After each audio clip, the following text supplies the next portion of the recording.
నమస్తే, welcome to రచ్చ media. చందమామపై నివాసాల ఏర్పాటుకు space X plan AI video ప్రస్తుతం వైరల్ అవుతోంది. చందమామపై నివాసాలు ఏర్పాటు చేయడమే లక్ష్యంగా స్పేస్ ఎక్స్ ముందడుగు వేసింది.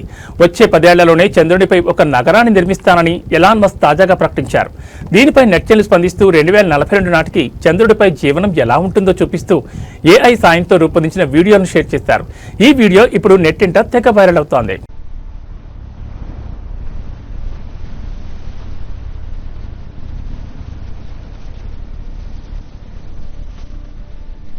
వైఎస్ఆర్ కాంగ్రెస్ పార్టీ రాష్ట్రంలో చేస్తున్న అరాచకాలను, రౌడీజాన్ని ప్రజలకు వివరించాలని ఎమ్మెల్యే, రాష్ట్ర ప్రభుత్వ విప్ బొలిశెట్టి శ్రీనివాస్ కూటమి పార్టీల నాయకులు, కార్యకర్తలను కోరారు. తాడేపల్లిగూడెం మండలం పడాల గ్రామంలో రక్షిత మంచినీటి పథకానికి మంగళవారం ఆయన ప్రారంభోత్సవం చేశారు. ఈ సందర్భంగా ఎమ్మెల్యే మాట్లాడుతూ రాష్ట్ర ప్రజల సంక్షేమం, అభివృద్ధి కోసం నిరంతరం చిత్తశుద్ధితో పనిచేస్తున్న కూటమి ప్రభుత్వంపై వైసీపీ నాయకులు బురద జల్లే కార్యక్రమం చేపట్టారని విమర్శించారు. ముఖ్యమంత్రిని దుర్భషలాడిన మాజీ మంత్రి అంబటి రాంబాబును సమర్థించడం వైసీపీ అరాచక వైఖరిని తెలియజేస్తుందన్నారు. వైసీపీ తప్పుడు ప్రచారాన్ని ప్రజలు గమనించాలని ఆయన విజ్ఞప్తి చేశారు. గత ప్రభుత్వ హయాంలో రైతు పండించిన ధాన్యం అమ్ముకునే అవకాశం లేక అష్టకష్టాలు పడ్డారని గుర్తు చేశారు. కూటమి ప్రభుత్వం రైతు పండించిన ధాన్యాన్ని కొనుగోలు చేసిన 24 గంటల్లోపు చెల్లించే విధంగా చర్యలు చేపట్టిందన్నారు. ఆక్వా రైతులకు అండగా నిలిచిందన్నారు. తాము చేసే అరాచకాలను సమర్థించుకోవడమే కాకుండా కులమతాలను రెచ్చగొట్టే విధంగా వైసీపీ ప్రవర్తించడం దారుణమని విమర్శించారు. రాబందుల రాజ్యం మళ్లీ రాకుండా ప్రజలు జాగ్రత్త వహించాలని కోరారు. ప్రజలంతా ఎంతో పవిత్రంగా భావించే తిరుపతి ప్రసాదాన్ని కల్తీ చేసి తిరిగి దబాయించడం ప్రజలు గమనించారన్నారు. శాసనసభకొచ్చి ప్రజా సమస్యలు చర్చించాలని అసమర్థులైన వైసీపీ ఎమ్మెల్యేలకు ముఖ్యమంత్రి, ఉప ముఖ్యమంత్రులను విమర్శించే అర్హత లేదన్నారు. పోలవరం, అమరావతి తదితర బృహత్తర నిర్మాణాలను కూటమి ప్రభుత్వం త్వరలోనే పూర్తి చేస్తుందన్నారు. రాష్ట్రంలో పూర్తిగా ధ్వంసమైన రోడ్లను తిరిగి నిర్మిస్తున్నామన్నారు. పవన్ కళ్యాణ్ పంచాయతీరాజ్ మంత్రిగా బాధ్యతలు చేపట్టినట్టు నుంచి 13,300 గ్రామాలకు మహద్దశ వచ్చిందన్నారు. ప్రభుత్వం చేస్తున్న మేలును ప్రజలకు వివరించాలని ఆయన కూటమి శ్రేణులను కోరారు.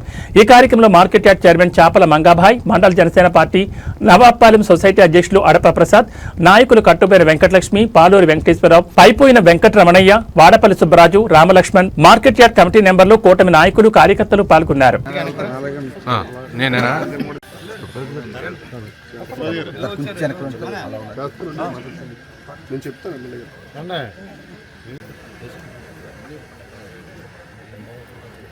నమస్కారం. ఈరోజు పడాల శ్రీరామ్ నగర్ గ్రామానికి జల్ జీవన్ మిషన్ కింద 47,70,000 రూపాయలని ఆ రోజు గ్రాంట్ ఇచ్చినా కానీ పనిచేయలేని పరిస్థితి. మళ్ళీ గౌరవ పవన్ కళ్యాణ్ గారు, ముఖ్యమంత్రి గారు ఢిల్లీ వెళ్ళి దీనికి 2 సంవత్సరాల పాటు ఎక్స్టెండ్ తీసుకొచ్చి మళ్ళీ పనులన్నీ చేయించాం. మరి ఈరోజు ప్రజలకి మంచినీరు అందుబాటు తీసుకొచ్చే విధంగా చర్యలు తీసుకోవడం, దాంట్లో భాగంగా 47.70 లక్షలు 60 KL వాటర్ OHR ట్యాంక్ని ఈరోజు ప్రారంభించుకుంటూ ఉన్నాం. మరి ఈ కార్యక్రమానికి విచ్చేసినటువంటి ఈ గ్రామ పెద్దలందరికీ, అదేవిధంగా మరి మార్కెట్ యార్డ్ చైర్మన్ గారికి, ఎంపీపీ గారికి, పాలూరి వెంకటేశ్వరరావు గారికి, ఉమా గారికి, ఇంకా తెలుగుదేశం, జనసేన, బీజేపీ నాయకులందరూ కూడా పేరు పేరున ఉదయపూర్ నమస్కారం. మన ప్రభుత్వం వచ్చిన తర్వాత ప్రజల కోసం నిరంతరం చంద్రబాబు నాయుడు గారు ఆర్థిక ఇబ్బందులు ఉన్నప్పుడు కూడా ఇవాళ ప్రతి చోట వర్క్ జరిగే విధంగా, అన్ని చోట్ల కూడా ఈరోజు మెరుగైన సౌకర్యాలు అందించే విధంగా, రైతులకి ఒక నమ్మకం కలిగించే విధంగా, వెస్ట్ ఈస్ట్ గోదావరి జిల్లాలంటే రైలు చెరువులు ఎక్కువ ధాన్యాగారాల కింద ఉంటాయి. అలాంటి ధాన్యాన్ని ఎక్కడ అమ్మాలో తెలియని పరిస్థితిని రైతుల్ని నిర్వేదానికి గురి చేసినటువంటి గత ప్రభుత్వం మనం చూసాం. ఎంత చులకనగా రైతులు చూసారో మీకు తెలుసు. కష్టపడి పండించిన ధాన్యాన్ని ఎక్కడ తోలాలో తెలియదు, తోలింతారో డబ్బులు ఎక్కడెత్తారో కూడా తెలియదు. అలాంటి పరిస్థితి నుంచి ఈరోజు ధాన్యం తోలిన 45 గంటల లోపు మీకు డబ్బులు ఇచ్చే ఏర్పాటు చేసినటువంటి ఈ ప్రభుత్వాన్ని, కూటమి ప్రభుత్వం రైతుల కోసమే ఇవాళ పనిచేస్తుంది. గత ప్రభుత్వంలో ఆక్వా సాగం గురించి మాట్లాడుతూ ఉన్నారు. నేను ఒకటే తెలియజేస్తూ ఉన్నా, ఆ ప్రభుత్వంలో మేత తయారీ ఫ్యాక్టరీ దగ్గర డబ్బులు తీసుకొని మేత ధరలు పెంచి రైతుకు భారంగా ఉన్నటువంటి అప్పటి ప్రభుత్వం. గౌరవ చంద్రబాబు నాయుడు గారు 2014 నుంచి 19 వరకు ఉన్న సమయంలో మరి మనకి అన్నీ కూడా మరి ఏదైతే ఆక్వా రైతులందరూ కూడా ₹2.50 కరెంట్ ఇచ్చిన సందర్భం నుంచి మరి ఈ ప్రభుత్వం వచ్చిన తర్వాత అవన్నీ తీసేసి మొత్తం అందరినీ రైతుల్ని నీళ్ళు పాలు చేసినటువంటి మరి గత పాలకులు కానీ అప్పుడున్న ముఖ్యమంత్రి జగన్మోహన్ రెడ్డి గారి గురించి ఒకసారి తెలుసుకోవాల్సిన అవసరం ఉంది. ఇవాళ మరి ఏదైతే ఈ చెరువులకి సప్లై చేసే మేత కంపెనీలు ఉన్నాయో వాళ్ళందరికీ మరి డబ్బులు తీసుకొని వాళ్ళందరినీ కేజీకి ఇంతని పెంచుకునే అవకాశం కల్పించింది అప్పుడు ప్రభుత్వం. అంతేకాకుండా మరి ఏదైతే ఈ ఫ్యాక్టరీలు ఉన్నాయో ఆ ఫ్యాక్టరీలు అన్నిటి దగ్గర ఈ రొయ్యలు ప్రాసెస్ చేసే ఫ్యాక్టరీలు అందరి దగ్గర డబ్బులు ఇమ్మని జులుం చేసి అధికారులు పంపించి ఇబ్బందులు పెట్టిన సందర్భం ఇంకా ఎవరు మర్చిపోలేదు. రైతుల దగ్గర ఆ రోజు 100 కౌంట్ 210 నుంచి 220, 230 ఉంటే ఈరోజు 250 నుంచి 270 రూపాయలు 100 గంట అమ్ముతుందంటే ఏ ప్రభుత్వం రైతుని పట్టించుకుందో ప్రజలు కూడా అర్థం చేసుకోవాలని చెప్పి నేను కోరుతా ఉన్నా. ఇవాళ పవన్ కళ్యాణ్ గారు ఉప ముఖ్యమంత్రి అయ్యి పంచాయతీరాజ్ అయిన తర్వాత అన్ని పంచాయతీల్లోనూ 13,300 పంచాయతీలు ఒకే రోజు పెట్టి పల్లి పండుగ చేసి పల్లి 2 చేసి ఇవాళ కోట్లాది రూపాయలు తీసుకొచ్చి అన్ని రోడ్లు మనం వేస్తూ ఉంటే ఇంకా ప్రభుత్వాన్ని విమర్శించేటువంటి మరి నాయకులు చూస్తూ ఉన్నారు. వాళ్ళు చంద్రబాబు నాయుడు గారిని ఎలాంటి బండబూతులు మాట్లాడుతూ ఉన్నారో. తిరుపతి లడ్డు విషయంలో జరిగినవన్నీ మీకు తెలుసు. హైదరాబాద్లో మరో అగ్ని ప్రమాదం జరిగింది. మియాపూర్ పరిధిలోని మదీనాగూడలోని నారాయణ స్కూల్ బిల్డింగ్ సెల్లార్లో అగ్ని ప్రమాదం చోటు చేసుకుంది. భారీగా పొగలు కమ్మేయడంతో విద్యార్థులను భవనం నుంచి సిబ్బంది ఖాళీ చేయించారు. దీంతో ఘటనా స్థలానికి చేరుకుని మంటలను అదుపు చేస్తున్న అగ్నిమాపక సిబ్బంది ఇంకా వేసవి రాకుండానే వరుస అగ్ని ప్రమాదాలు చోటు చేసుకోవడంతో ఉలిక్కి పడుతున్నారు నగరవాసులు.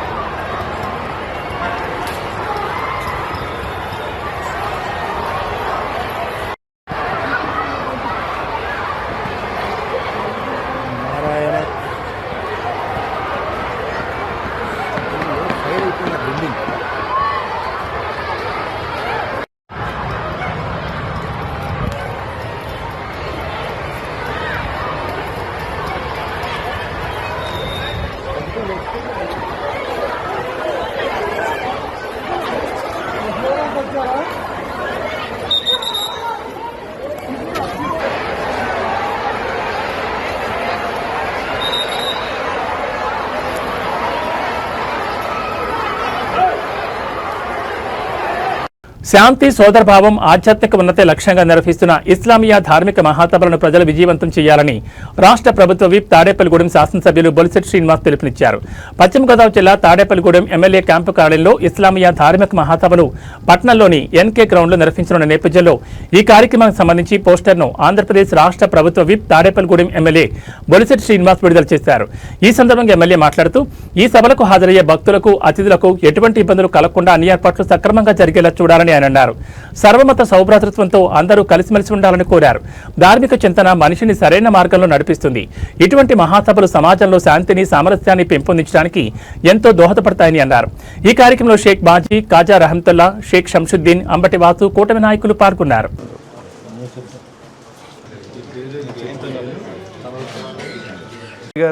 పర్మిషన్ తీసుకుని అక్కడ రైతుల యొక్క పర్మిషన్ తీసుకుని అన్ని యాజ్ ఫర్ రూల్ అక్కడ ఉన్న పోలీసు కూడా పూర్తిగా సహకరిస్తారు. ఎవరైనా ఆసక్తి గలవాడు తప్పకుండా వెళ్ళి సభను జయప్రదం చేయమని కోరుతూ ఉంటాం. ఈ నెల 14, 15 తారీఖుల్లో జరగబోయే ఇస్లామీయ ధార్మిక మహాసభకి అందరూ హాజరు కావాలి. ఎందుకంటే మతం ఏదైనప్పుడు కూడా ధర్మాన్ని మాట్లాడుకునే ఒక ధార్మిక సంస్థకి ఇక్కడ పెట్టినందుకు వారందరికీ అభినందనలు. ఎందుకంటే అదే ప్రాంతంలో క్రిస్టియన్ సభలు జరుగుతూ ఉన్నాయి, హిందూ సభ జరిగింది. మరి ఇది కూడా జరిగితే బాగుంటుందని వాళ్ళు అడిగినప్పుడు తప్పకుండా మనంతా సహకారం చేస్తానని చెప్పాం. అదేవిధంగా అన్ని సౌకర్యాలు ఏర్పాటు చేసాం. అక్కడ ముస్లిం సోదరులే కాకుండా అందరూ కూడా అక్కడ చెప్పేటువంటి మరి ఏదైతే వాక్యాలు ఉన్నాయో అన్నీ కూడా మనం ఆచరించే విధంగా ఒక మంచి చెప్తుంది. ఏది చెప్పినా, ఖురాన్ చెప్పినా, లేకపోతే భగవద్గీత చెప్పినా, బైబిల్ చెప్పినా దాన్ని ఆచరించవలసిన అవసరం ఉంది. దాంట్లో పెద్దల సలహాలు, సంప్రదింపులు, అదేవిధంగా వారు ఇచ్చే సూచనలు, వారు ఏదైతే మంచి మాటలు చెప్తారో దాని మంచి ఇస్లామియా ధార్మిక మహాసభ కార్యక్రమం తాడేపల్లిగూడెం ఎన్కే గ్రౌండ్స్ నందు ఏర్పాటు చేయడం జరిగింది. మరి ఈ ప్రోగ్రాం నిర్ణయించిన దగ్గర నుంచి కూడా ఇమీడియట్లీ ఎమ్మెల్యే బొలిశెట్టి శ్రీనివాస్ గారిని కలిసిన వెంటనే ఆయన పూర్తి మద్దతు, సహకారం, అదేవిధంగా ముస్లింల యొక్క పక్షపాతిగా మా ఎమ్మెల్యే గారు వ్యవహరిస్తూ ఉంటారు. ఎందుకంటే మా చిన్నతనం నుంచి కూడా ఎమ్మెల్యే గారితో కలిసిమెలిసి జీవించడం జరిగింది. మరి ఇలాంటి అద్భుతమైన కార్యక్రమాల్లో మరి ఆయన ఈ రోజున ఇంత పెద్ద ఎత్తున సహకారం అందించి ఇటు గవర్నమెంట్ అఫీషియల్స్ని కానివ్వండి, రాజకీయ నాయకులను అందరినీ కూడా దీంట్లో మమేకం అయ్యి ప్రజలందరినీ కూడా ఆహ్వానం పలుకుతూ ఉన్నాం. మరి ఎమ్మెల్యే గారి ఇటువంటి పూర్తి సహకారం అందించినందుకు వారికి ప్రత్యేక ధన్యవాదాలు తెలియజేస్తున్నాం మా కమిటీ నుంచి. గుంటూరు నగరంలోని బిర్యానీ హోటల్స్ పై ఫుడ్ సేఫ్టీ అధికారులు ఆకస్మిక తనిఖీలు నిర్వహించారు. నగర వ్యాప్తంగా 10 టీములు ఒకేసారి పలు హోటళ్లపై దాడులు చేశారు. రోజుల తరబడి ఫ్రిడ్జ్లో ఉంచిన మాంసాహారాన్ని అధికారులు స్వాధీనం చేసుకున్నారు. గుంటూరు లక్ష్మీపురంలోని బిస్మిల్లా హోటల్లో 50 కేజీల చికెన్, మటన్, ఫిష్ మాంసాహారం స్వాధీనం చేసుకుని పరీక్షలు నిర్వహించి కేసులు నమోదు చేసి తదుపరి చర్యలు తీసుకుంటామని ఫుడ్ సేఫ్టీ అధికారులు తెలిపారు. ప్రస్తుతం తనిఖీలు కొనసాగుతున్నాయి.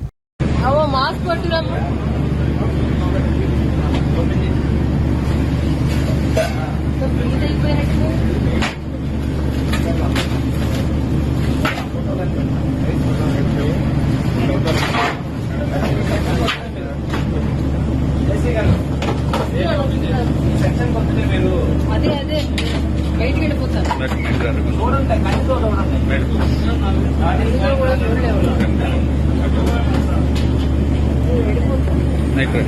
గ్రామదేవత శ్రీ బులుసులమ్మ అమ్మవారి ఆశీస్సులతో జాతర మహోత్సవాలు అత్యంత వైభవంగా జరగాలని ప్రభుత్వ విప్ తాడేపల్లిగూడెం ఎమ్మెల్యే బొలిశెట్టి శ్రీనివాస్ అన్నారు. పశ్చిమ గోదావరి జిల్లా తాడేపల్లిగూడెం మున్సిపల్ కార్యాలయంలో కమిషనర్ యేసుబాబు అధ్యక్షతన వివిధ ప్రభుత్వ శాఖల అధికారులతో బులుసులమ్మ అమ్మవారి జాతరపై సమీక్ష సమావేశం నిర్వహించారు. ఈ సందర్భంగా ఎమ్మెల్యే బొలిశెట్టి మాట్లాడుతూ ఎంతో ప్రతిష్టాత్మకంగా తాడేపల్లిగూడెం గ్రామదేవత బులుసులమ్మ అమ్మవారి జాతర మహోత్సవాలు మార్చి 12 నుంచి 27వ తేదీ వరకు జరుగుతాయని, ఈ ఉత్సవాలకు సంబంధించి ప్రతి శాఖ అధికారులు, ఉద్యోగులు నిబద్ధతగా పనిచేయాలని కోరారు.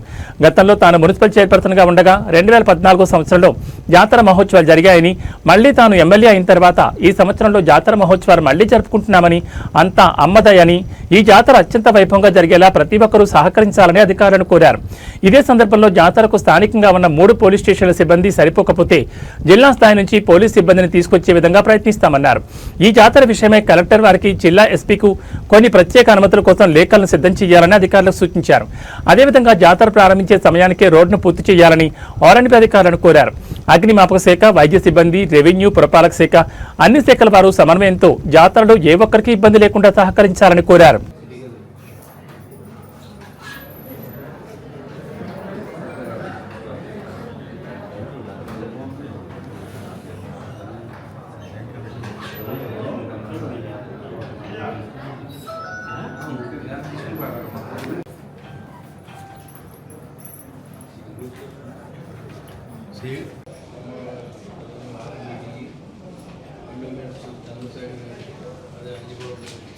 ఈ కార్యక్రమం అధికారులందరికీ అన్ని డిపార్ట్మెంట్ పెద్దలందరూ మన గ్రామ దేవత జాతర జరుపుకున్నాం. అప్పటికి దేవాలయం కూడా లేదు. అప్పుడు కౌన్సిల్ సభ్యుల సహకారంతో అది అనంతమ్మ చెరువని అక్కడ ఈ రోడ్లు శుభ్రం చేసుకోవాలి, డ్రైన్లు శుభ్రం చేసుకోవాలి.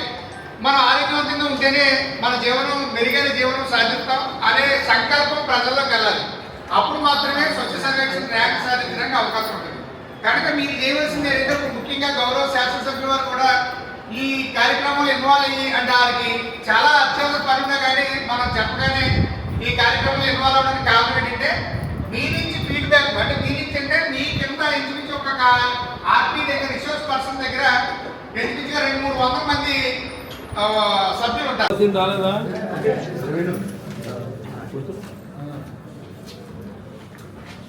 కార్యక్రమం జరిగింది.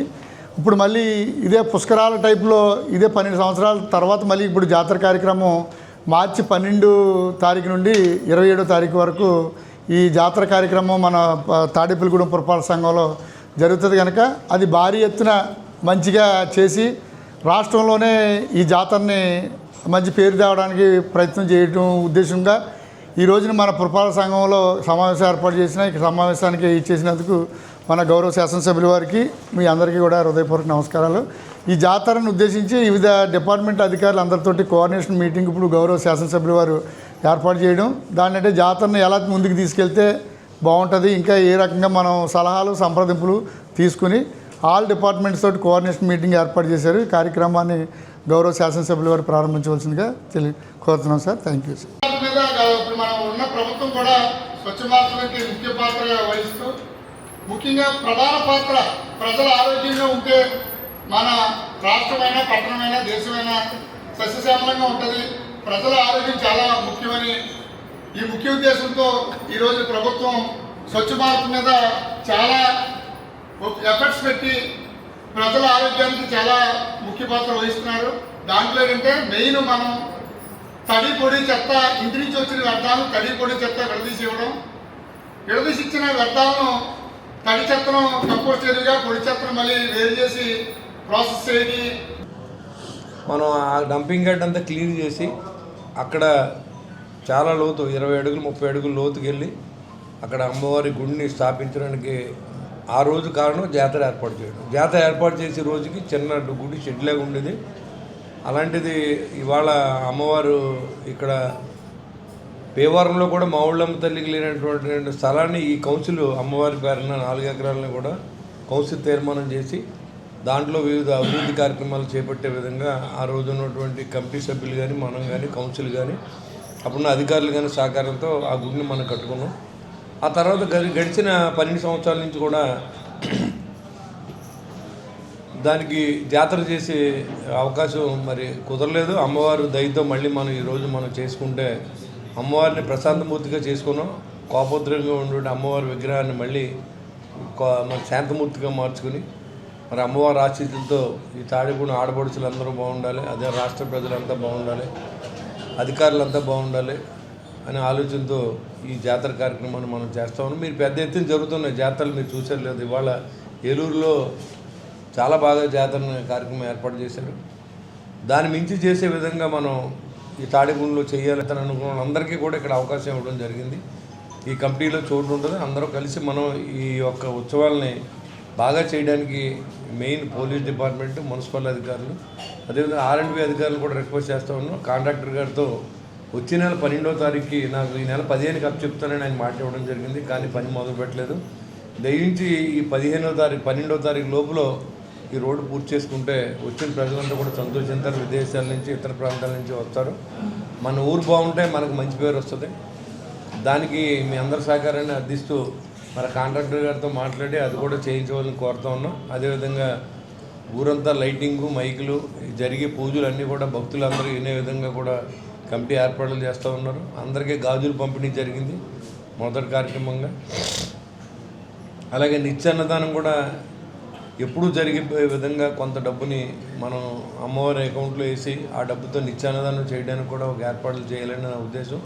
పెద్ద ఎత్తున మనసున్న వాళ్ళు, ఆర్థికంగా ఇబ్బంది లేని వ్యక్తులందరూ కూడా, వ్యాపారస్తులు కానీ సంఘాలు కానీ అందరితో కూడా మీటింగ్ పెట్టాను. అదేవిధంగా కాంట్రాక్టర్స్ కానీ అందరూ ఎవరైనా మీకు ఈ సహాయం చేయమని, ఈ యొక్క ఉత్సవాన్ని సహాయం అనకూడదు, అసలు భగవంతులు అయితే మనం లేవు. అక్కడ ఒక ఇంజిన్ పెట్టుకునే అవసరం ఉంటుంది. ఏది జరగకూడదు, ఎలాంటి అవాంఛనీయ సంఘటనలకి చూడలేకండి. ఎందుకంటే జనం మాకు తెలుసు, కిక్కిరిసిపోయి జనం ఉంటారు. పోలీసు అధికారులు అందరూ కూడా మెన్న సరిపోతే బయట స్టేషన్ నుంచి కూడా SP గారిని నేను పర్మిషన్ అడుగుతాను. అదేవిధంగా DSP గారు మరి లేనట్టున్నారు. తప్పకుండా మన 3 స్టేషన్లే కాకుండా బయట నుంచి కూడా 12వ తారీఖు నుంచి జరిగే ఈ ఉత్సవాలన్నింటిని కూడా దిగ్విజయంగా జరిపించాలి. అప్పుడు మాకు అసెంబ్లీ కూడా అయిపోవచ్చు. అయిపోయిన వెంటనే మరింత ఎక్కువ సమయాన్ని కూడా కేటాయిస్తాం. మనం సంఘాలతో కూడా మీటింగ్ పెట్టాం. అధికారుల నుంచి ఏదైనా మీకు క్వశ్చన్స్ ఉంటే, మన ఎలాంటి చర్యలు తీసుకుంటే ప్రజలకు మంచి జరుగుతుంది అనేది మీకు ఏమైనా ఆలోచనలు ఉంటే మీరు షేర్ చేయండి. తప్పకుండా అది ఇంప్లిమెంట్ చేద్దాం. ఏది మంచిది, ఎవరికి ఎలాంటి నష్టం జరగకూడదు, ఎవరికి ఎలాంటి హాని జరగకూడదు, ఎవరు ఇంత ఇబ్బంది పడకుండా గుళ్ళోకి రావాలి, వెళ్ళాలి. అలాంటి ఏర్పాట్లన్నీ చేయడానికి మీ అందరి సహకారాన్ని పోయింది. ఇంకా మనం 3.5 సంవత్సరాలు ఉంటాం. మీరు ఇంకా 30 సంవత్సరాలు 25 సంవత్సరాలు సర్వీస్ ఉన్నవాళ్ళు. మాకు ఉన్న పదవి కంటే కూడా మీకున్న ఉద్యోగ ధర్మం ముఖ్యం. కాబట్టి మీరందరూ కూడా సిస్టమేటిక్గా పనిచేయండి ఇక్కడ. అంతే నేను కోరేది ఏంటంటే, మన దగ్గర నిరుపేదలు ఎవరు వచ్చినా ఎవరి దగ్గర ఒక పైసా కూడా ఆశించకుండా మీరు ప్రభుత్వానికి మంచి పేరు తీసుకురండి. గత ప్రభుత్వాలు అత్యుత్సాహంతో మనం ఎవరిని చేయవలసిన అవసరం, ఎవరిని ఇబ్బంది పడవలసిన అవసరం కూడా. యాజ్ పర్ రూల్ ఏది ఉంటే అదే మనం ఇంప్లిమెంట్ చేస్తాం. ఇవాళ ఈ ఉత్సవాన్ని మనకు అవకాశం వచ్చింది. ఆ రోజు 2014లో 40 సంవత్సరాలకు కానీ జాతర జరగలేదు. అలాంటి ప్రశ్న అడిగిన విలేకరుల మీదే చంద్రబాబు ఆగ్రహంతో ఊగిపోవడం సరికాదని సీనియర్ రాజకీయ నాయకులు, ప్రముఖ రాజకీయ విశ్లేషకులు ఉండవల్లి అరుణ్ కుమార్ అన్నారు. ఈ విషయంపై 20వ పేజీలో క్లియర్గా ఉంటే చంద్రబాబుకు ఫీడింగ్ సరిగ్గా ఇవ్వడం లేదా అని తెలిపారు. సిట్ క్లియర్గా రిపోర్ట్ ఇచ్చినా పదే పదే జంతువులకు కలిసిందని మాట్లాడుతున్నారని ఆయన అన్నారు. కొట్టిన వారికి స్టేషన్ బెయిల్, తిట్టిన వారికి సెంటర్ జైలు అన్నట్లుగా ప్రభుత్వం తీరుందన్నారు. హింసాత్మక ఘటనలో పెట్రోల్ బాంబు వేస్తే స్టేషన్ బెయిల్ ఇస్తున్నారని, రాష్ట్రంలో కొత్త సంప్రదాయానికి చంద్రబాబు ప్రభుత్వం శ్రీకారం చుట్టిందని ఎద్దేవా చేశారు. అంబటి విషయంలో చాలా దారుణంగా వ్యవహరించారు. దీంట్లో అనుమానాలు లేవని ఉండవల్లి అరుణ్ కుమార్ స్పష్టం చేశారు. కొత్త రూల్స్ అన్ని మారుతున్నాయి కదా, చూస్తున్నాం అనమాట. వైలెన్స్ చేసిన వాళ్ళకి, ఆర్సన్ చేసిన వాళ్ళకి, కొట్టిన వాళ్ళకి స్టేషన్ బెయిలు, తిట్టిన వాడికి సెంట్రల్ జైలు. ఇది ఒక కొత్త పద్ధతి మారింది. అసలు తిట్టడం అనే దాని మీద కేసు పెట్టచ్చు, విచారణ జరపచ్చు, కానీ సెంట్రల్ జైల్లో వేయటం అనేది 30 చోట్ల నుంచి కంప్లైంట్లు పెట్టడం ఒక కొత్త వరవడికి శ్రీకారం చుట్టారు చంద్రబాబు నాయుడు గారి ప్రభుత్వం. ఇది ఎట్టుపోతుందో చూడాలి. ఇది మాత్రం ఆరోగ్యకరమైనది కాదు, చాలా టూ మచ్గా వ్యవహరించారు, అందులో ఏం అనుమానాలు లేవు.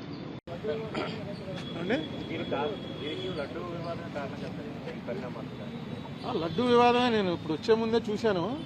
మొన్న చంద్రబాబు నాయుడు గారు అడుగుతున్నారు, ఎవడు చెప్పాడు మీకు ఇందులో ఇది లేదని, ఇది కొవ్వు, పంది కొవ్వు, గొడ్డు కొవ్వు ఇవి లేవని ఎవరు చెప్పారు మీకు అని మీ విలేకరు మీద ఆయన కొంచెం రైజ్ అయ్యి మాట్లాడారు. ఎవరు చెప్పారు, ఎక్కడ చెప్పారు, నీకు కళ వచ్చిందా అని అన్నారు కదా. ఇదిగో వాళ్ళు వేసినటువంటి సిట్ రిపోర్ట్లో 20వ పేజీలో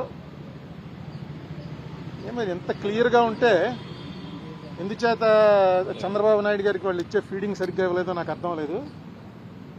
20వ పేజీలో ఒక చిన్న లైన్ ఏంటంటే,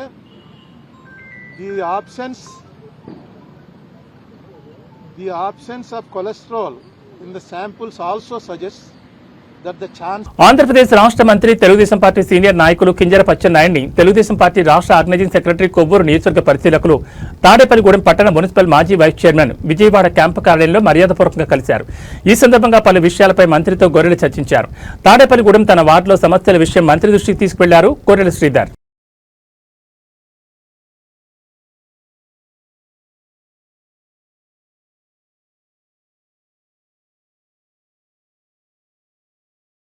పశ్చిమ గోదావరి జిల్లా తాడేపల్లిగూడెం తెలుగుదేశం పార్టీ కార్యాలయంలో తాడేపల్లిగూడెం నియోజకవర్గ ఇన్ఛార్జ్, ఆంధ్రప్రదేశ్ రాష్ట్ర భవన మరియు ఇతర నిర్మాణ కార్మికుల సంక్షేమ బోర్డు చైర్మన్ వలవల మల్లికార్జునరావు, ఆంధ్రప్రదేశ్ రాష్ట్ర భవన నిర్మాణ కార్మికుల సమైక్య ప్రతినిధులు మర్యాదపూర్వకంగా కలిశారు.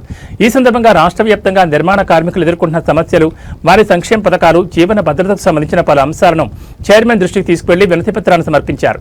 కార్మికుల ప్రతినిధులతో జరిగిన చర్చలో వారి సమస్యలను శ్రద్ధగా విన్న చైర్మన్ వలవల మల్లికార్జునరావు, కార్మికుల సంక్షేమానికి ప్రభుత్వం అత్యంత ప్రాధాన్యత ఇస్తోందని, సమస్యల పరిష్కారానికి తగిన చర్యలు చేపడతామని స్పష్టం చేశారు. ఈ కార్యక్రమంలో తెలుగుదేశం నాయకులు ముత్యాల సత్యనారాయణ, వెలగట్ల రాము తదితరులతో పాటు తూర్పుగోదావరి, పశ్చిమ గోదావరి, కోనసీమ, విశాఖ జిల్లాల నుంచి వచ్చిన నిర్మాణ కార్మికులు పాల్గొన్నారు.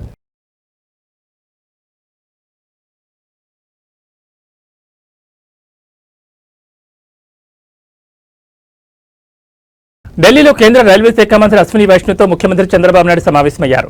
రాష్ట్రంలోని వివిధ రైల్వే ప్రాజెక్టులు పూర్తి, కొత్త రైలు మార్గాలు, సర్వీసులు నడపాలని సీఎం కోరారు.